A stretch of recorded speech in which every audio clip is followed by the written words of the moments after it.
এই বর্ষার সময় সব সবজি কেমন যেন একটা পানসে পানসে লাগে, তবে এই বর্ষায় নানান রোগ থেকে উপকার মিলতে পারে বিভিন্ন ধরনের সবজি খেয়ে। আবার যদি কারো জ্বর হয় বা সর্দি হয়, সেক্ষেত্রে মুখের স্বাদ ফিরিয়ে আনতে পারে যে কোনো তেতো অথবা পেয়ারা। আজ আমি সমাজশ্রী চলে এসেছি রোজকার রান্নাঘরের মতো আমার রান্নাঘরে একটা নতুন রেসিপি নিয়ে। আজ তৈরি করব উচ্ছে চচ্চড়ি সবজি দিয়ে।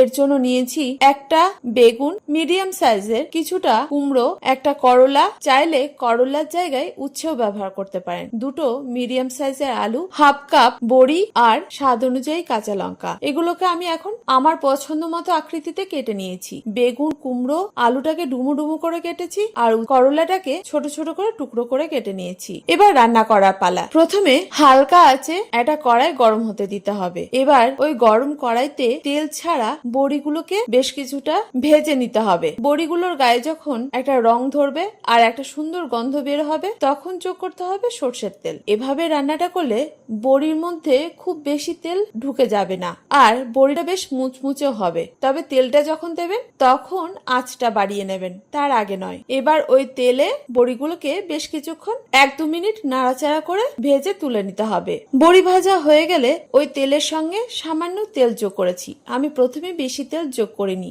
আমি এখানে মোটামুটি 2 টেবিল চামচ তেল ব্যবহার করেছি। তেল গরম হয়ে গেলে দিয়ে দিয়েছি হাফ চা চামচ 5 ফোড়ন আর একটা শুকনো লঙ্কা। ফোড়নটাকে সুন্দরভাবে ভেজে নিতে হবে, তবে বাকি রান্নাটা করার সময় আঁচ থাকবে হালকা থেকে মিডিয়ামের মধ্যে। ফোড়নটা আমি 30 থেকে 40 সেকেন্ডের মতো ভেজে নিয়েছি। ফোড়ন থেকে যখন সুন্দর গন্ধ বের হবে তখন যোগ করতে হবে কেটে রাখা উচ্ছে আর আলু। আলু সিদ্ধ হতে যেহেতু টাইম বেশি লাগে, তাই আলুটাকে দিতে হবে।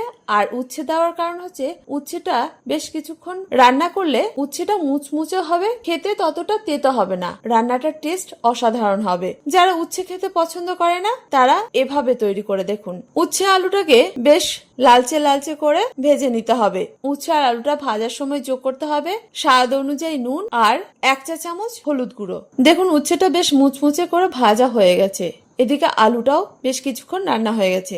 এই পর্যায়ে যোগ করতে হবে কেটে রাখা কুমড়ো। বেগুনটা সবার শেষে যোগ করতে হবে, কারণ বেগুনটা আগে যোগ করলে নরম হয়ে যাবে, তাই বেগুনটা আগে দেওয়া যাবে না। কুমড়োটাকে দেওয়ার পরে উচ্ছে আলুর সঙ্গে ভেজে নিতে হবে। এই পর্যায়ে যোগ করতে হবে 1 চা চামচ ধনে গুঁড়ো, 1 চা চামচ জিরে গুঁড়ো। এই রান্নাটায় আর বেশি কিছু মশলা ব্যবহার হবে না, কিন্তু খেতে অসাধারণ হয়, মুখের স্বাদও ফেরে খুব ভালোভাবে। শুকনো মশলা দেওয়ার পরে এটাকে ঢাকা দিয়ে রান্না করতে হবে, যেহেতু খুব বেশি মশলা ব্যবহার করা হয়নি আর কুমড়ো দেওয়ার ফলে কুমড়ো থেকে সামান্য জল বেরিয়ে যাবে, ফলে এই রান্নায় শুকনো মশলা পুড়ে যাওয়ার সম্ভাবনা কম। এখন দেখুন ঢাকা দেওয়ার ফলে জলও বেরিয়েছে, পুড়েও যায়নি, খুব ভালোভাবে রান্নাটাকে কষানো হয়েছে। তবে ঢাকা দিয়ে রান্না করতে হবে প্রায় 7-8 মিনিটের মতো। 7-8 মিনিট পরে ঢাকা খুলে যোগ করতে হবে কেটে রাখা বেগুন আর স্বাদ অনুযায়ী কাঁচা লঙ্কা। চাইলে কাঁচা লঙ্কা আপনারা পেস্টও ব্যবহার করতে পারেন, আবার স্কিপও করতে পারেন। বেগুনটাকে বাকি উপকরণের সঙ্গে মিশিয়ে নিতে হবে, তবে জল যোগ করবেন না। এই পর্যায়ে ভালোভাবে মিশিয়ে নেওয়ার পরে ঢাকা দিয়ে রান্না করতে হবে। মাঝে মাঝে ঢাকা খুলে রান্নাটাকে নাড়াচাড়া করতে হবে। এভাবে রান্না করলে এই চচ্চড়িটার টেস্ট বহুগুণ হয়।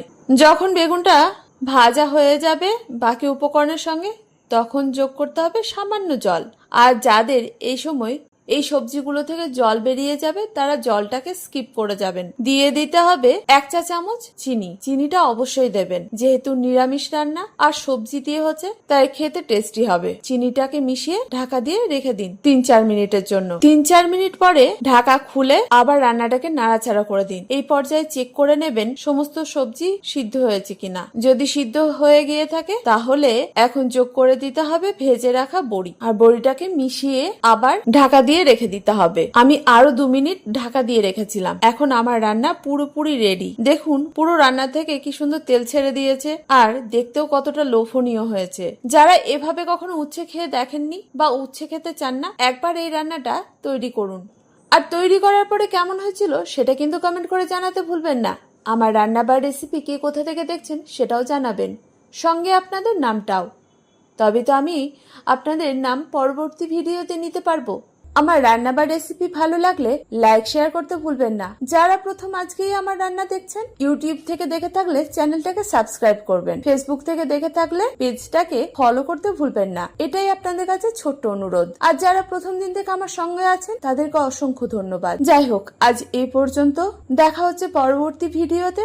আপনারা ভালো থাকুন, সুস্থ থাকুন। ধন্যবাদ।